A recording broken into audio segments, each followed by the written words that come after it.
The mind can be trained throughout the day, and of course during meditation. But throughout the day, you can ask yourself, what am I focusing on? What am I putting my attention on right now? Is whatever I'm putting my attention on worth it? Is this actually something that is worthy of my attention? Because wherever your attention goes, your energy flows. Where your energy flows, your life follows. It is very important that you deliberately put your energy on what you want, what you deem to be worthy of your energy and of your attention. Same thing. So be conscious of what you put your attention on, because that will grow in your life. That will become more present in your life. This does not mean that you should abandon everything which you want to abandon out of your life, like immediately. Do it with caution. But realize that if you put your energy to things you don't want, like relationships, jobs, whatever, those things, know that those things will stay and will become bigger. Sometimes in other forms. Sometimes you can be, in a relationship with somebody and the relationship is toxic, but you keep on fueling it because of your conditioning. It could be that the person leaves, but that somebody else comes in and you do the exact same thing. If we put our attention on mind patterns like that, which we then project into the world, in other words, behaviors, then they keep on repeating themselves. This is the wild horse that goes all over the place. Conditioning makes us repeat those things continuously. So we need to tame it, because then we do two things. First of all, we wipe away that conditioning that makes us recreate the same world in different forms, which is just a reflection of what we have seen throughout our life.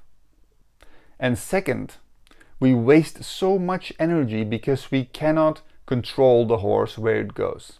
You want to be able to focus on what you want so that you can create in your life what you want. Tame the wild horse. Now, when it comes to spiritual awakening, the mind, with its knowledge, with its colors, with its imagination, and so on, is beautiful, is super handy, it has a lot of functions, but it is never going to discover the true self, the essential self. The mind and the essential self do not mix. They're two different bodies. The mind only blocks the path. But you see, what happens is when the essential self is in the mind and has formed an imagination of a separate self, the ego, then that ego feels extremely real, right? And that is because it is real. The realness in it is that consciousness. So that consciousness is real, but it is just reformed. It has taken on the shape of an imagination, and therefore the imagination feels real.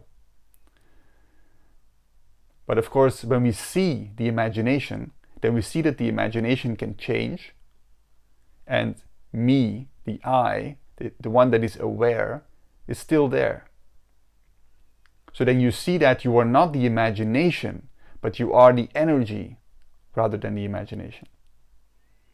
So the mind is then seen, see-through. The mind becomes under control. And then the self can be seen, not by the mind, of course, but by the grace of the absence of the mind. In today's world, spirituality, knowing yourself, being yourself, is going together with the use of the mind. In so many things in our life, like in true experience, there is no body or no mind, there is pure isness. And in every beautiful moment, in every true beautiful moment. And in every moment of wonder, there is only pure spirit, pure isness. But the mind has its functions too. It's great to have the mind under control, to have the human body and mind under control, and to use it. It's great. It's gorgeous. To use it for creation, to use it for relationships, to use it for being human. Great. We don't want to exclude those things, come on. We don't want to sit like a sack of potatoes in a couch somewhere, only in beingness. No, we want the human part to be active. But the human part is seen through. It is seen by the spirit, by the true essence of ourselves. We know ourselves, and we know the expression of what we are, which is body and mind. Fully developed, fully functional.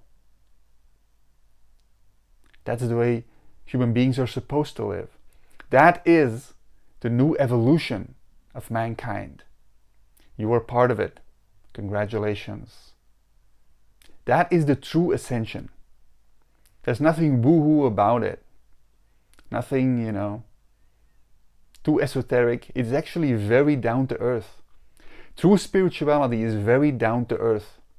It is the exploration of the self, the exploration of your mind, your body, your spirit, the knowing of oneself. And all of these bodies, these three bodies, have their own way of functioning and their own way of being expressed. The knowing of that, the being aware of those three bodies, having them in consciousness, that is true spirituality. That is true self-mastery. In the right sense of the word. You see, it's not the ego mastering anything. It is consciousness, energy, mastering its own expression. It's a different thing. There's no ego involved there. Start to direct your energy, which means your attention. Your attention, your consciousness, your energy, it's all the same thing. Direct it. So become conscious whenever you are thinking things that you don't want. Things that don't serve you. When you put your attention on things just out of habit, but actually they don't serve you. So become aware of that. You don't necessarily directly have to change everything. But when you become aware of it, then inevitably you're going to change your life. Because you're aware of it. You're going to do more of the things that are relevant for you and less of the things that are not. And gradually or fast, that's up to you, they're going to vanish out of your life. And the things that are relevant for you are going to come into your life just because you learn to step by step direct your focus. Ask yourself, that which I'm thinking right now, is that actually serving me? Is it actually doing anything good for me? Or not? If I talk to that person, is that actually fueling my mind? Does this make me feel good? Does it make me feel like who I truly am? Or is it a habit? Or do I have some other conditioned reasons why I think I need to talk to this person?